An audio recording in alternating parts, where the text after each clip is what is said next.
You know, folks, the whole world is talking about Bitcoin. Want to know why? Maybe it's because Bitcoin rose in value over 150% last year, and this is just the beginning.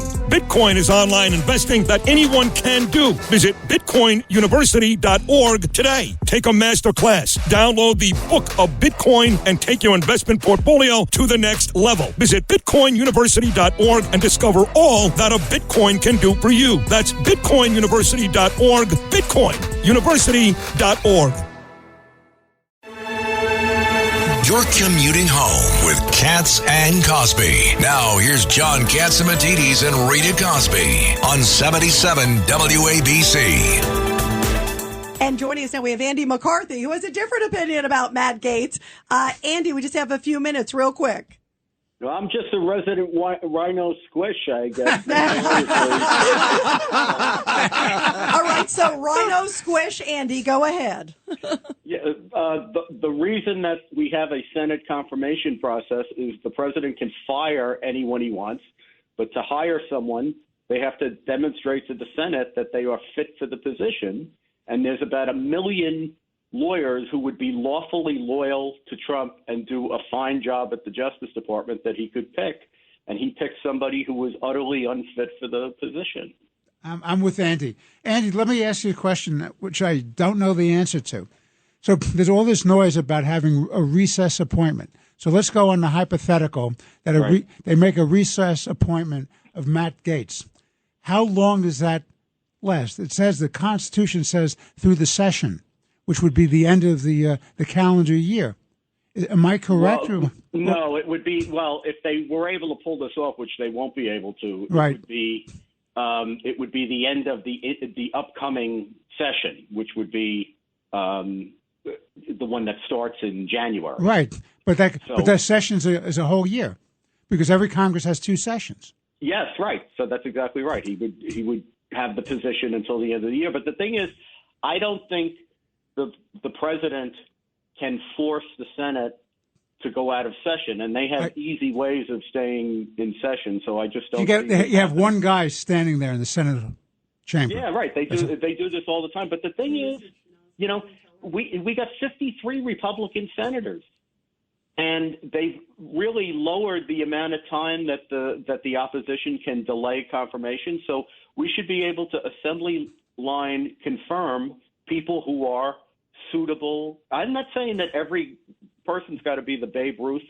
of the nominees, but all you need to do is be like baseline fine, and you're going to get confirmed. Yeah, I agree. And there's got to be 1 million people that fits that bill. And let me tell you something. With that, you're going to have if they go through a hearing, if they go through a process to try to go through the hearing with him, and that report comes out, and I believe the Senate has a right to that report, notwithstanding so-called confidentiality, because they have to judge the character and fitness of the nominee. They will get that report, either directly or by leaks.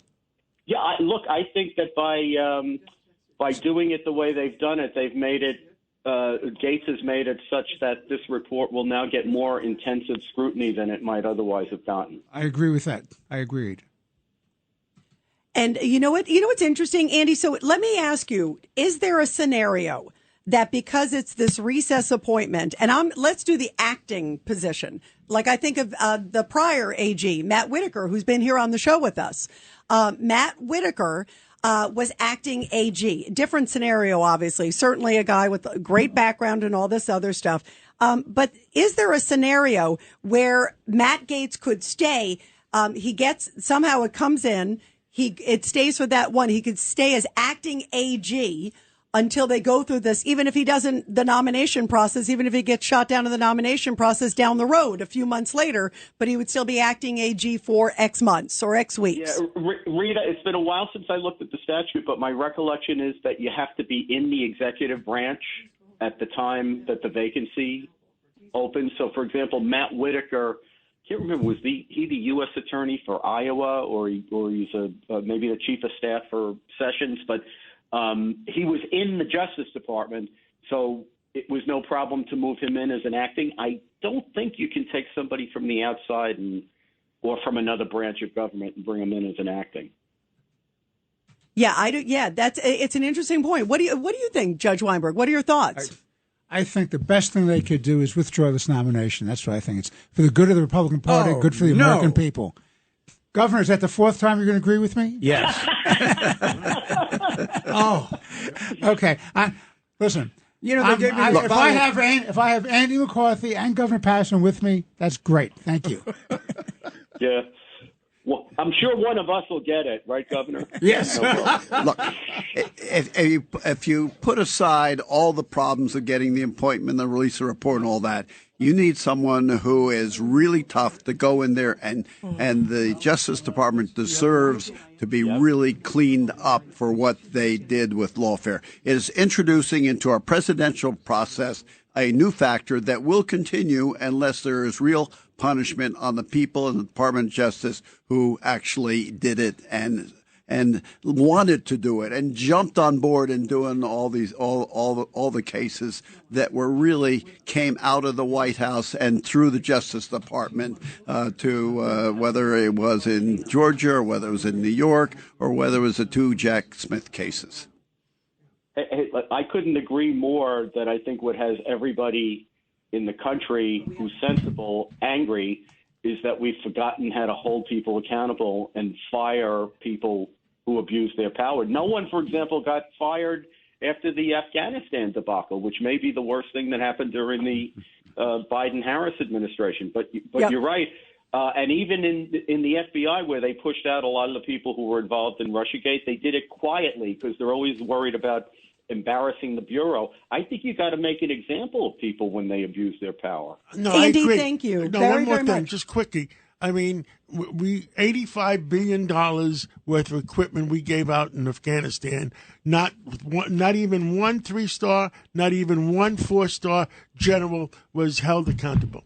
Andy, thank you very much. Great, Thank you. great Thanks, point. Andy. Andy, thank you. What an important conversation. Thank you. Janine Pirro here for Colonial Metals Group. Colonial Metals Group helps Americans protect their future with the most trusted store of wealth in human history, physical gold and silver. If you're retiring or retired, go to colonialmetalsgroup.com/Pirro for your free Janine Pirro Colonial Metals Group Retirement Protection Kit, or call 800-965-8004. 800-965-8004 now to receive a free home safe and up to $7,500 in free silver.